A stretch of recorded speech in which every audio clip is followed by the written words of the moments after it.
final solution, but I don't really see that happening at this moment. I don't see the political will in the city. This thing is just sitting here like a festering sore for the last 4 or 5 years. Nobody can make any headway. So I would, rather than criticise any political party, that's not what this is about. I really think it's time to take a non-partisan approach in this community to finally giving this waterfront back to the citizens of this community.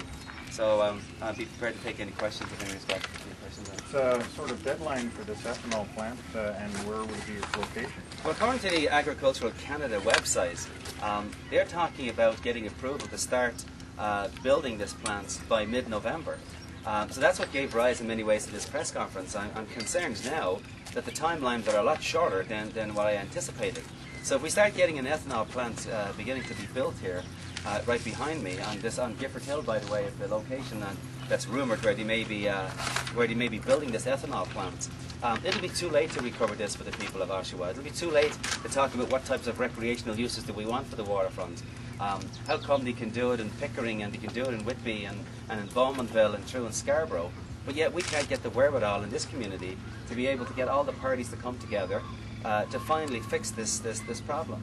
You say the rumour of the ethanol plant. Have you talked to the mayor or talked to the city planners about the zoning? Has this all been approved that you know of? I don't really know whether or not it's been approved. I mean, the mayor has been musing in the newspapers that he likes the idea of an ethanol plant, but from what I can read in the newspapers, he appears to be saying, but not down here as well. And if that's true, that's great news. Maybe perhaps he can offer an alternative site to the ethanol plant. You know, the builders of the ethanol plants, but I certainly, you know, we don't know yet about the zoning. I would raise this concern though.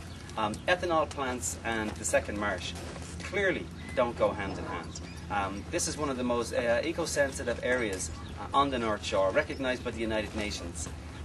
It was sheer madness to put in an ethanol plant besides the Second Marsh. That would destroy decades of work by a lot of community activists and people around this province who recognise the sensitivity of this area, and it should be preserved for the people of Ontario, not just only for the people of Oshawa. So putting industry down beside that is a no-brainer.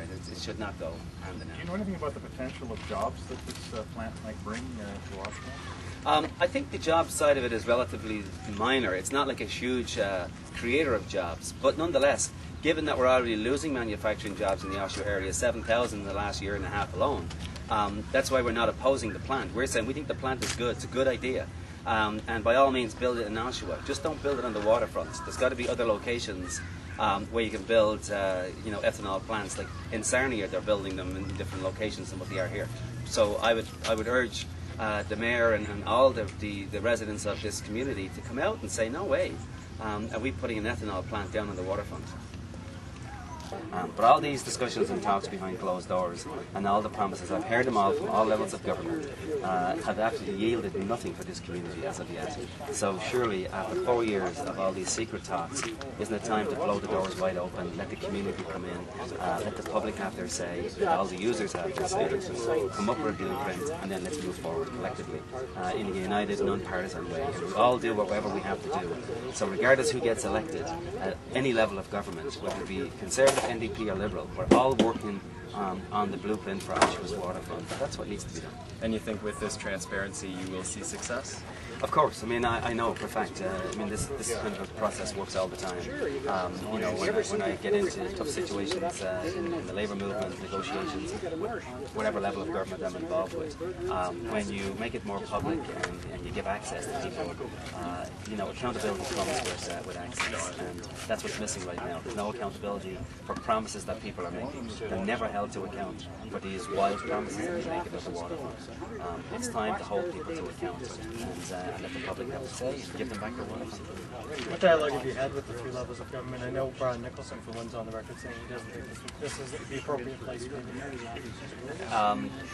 Not a lot as of this stage. I mean, I'm just getting into it. I mean, I don't want to be tainting the process by having myself as an NDP candidate going into all levels of government, because that defeats an unpartisan approach I want to take. I'm raising the issue here today. I would love nothing better just to bow out of it now and say, folks, run with this idea. Still make it better, but it won't go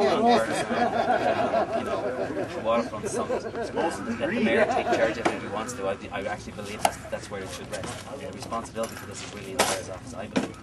Let him get it going on off the ground, and then invite the political parties in. So I would rather not have to talk about this every day of the week. Provided the Waterfront Summit gets off the ground and start. That's what I'd like to see. But I will push it, until it happens. If all else fails, then we'll try and do it ourselves. If nobody steps up to the plate and says we're not prepared to do it, well then I will work with people from the community, and we will get a Waterfront Summit on. There's no question. Okay, so if you're ready to bow out right now, then is this just political opportunism? Why would it be that? What I'm saying is, if it was political opportunism, I'd be driving it all the way. What I'm trying to do is to say to folks, look, here's an opportunity to bring all the parties together, and in a non-partisan way. That's why I'm not wearing an NDP hat here today. I'm not attempting to criticise other levels of government or other political individuals who are running for office. I'm not doing any of that. I'm basically saying here's an idea that I'm putting out. If the other parties have an idea that they want to float, I'm more than happy to listen to it as well. So long as we get the dialogue going and we start moving forward. That's what this is about. It's about ideas right now. The press release does say Oshawa NDP Candidate Sid Ryan calls for non-partisan. Yeah, of course. Yeah, I can't deny who I am. I'm not an unknown entity in this community. People know who I am, so I'm not going to hide the fact that I'm from the NDP. But I am basically coming in with a different approach. In the past, I would have come in to criticise previous levels of government who made promises and didn't fulfil them. I'm not doing that. I'm basically saying, look, let us have a summit that brings all the parties together. And the parties, not only the political parties, I want to just keep this in mind. It's not just the politicians here. The politicians have clearly shown that they're not capable of solving this problem. So we need to bring in other people. We need to bring in the users, whether it be the port users, the marina users, the Second March, the supporters of Second March, the friends of Second March. We need to get the community involved. We haven't had that. And if we get the community involved, the politicians become less important because the people will drive the solutions. And once you have the solution, then it's up to the politicians. You can then hold them to account. We can then say to them, look, we've had this summit, we've talked about this openly, we know what the blueprint is, we know where we want to go, we know what the proportion of industry is to recreational use.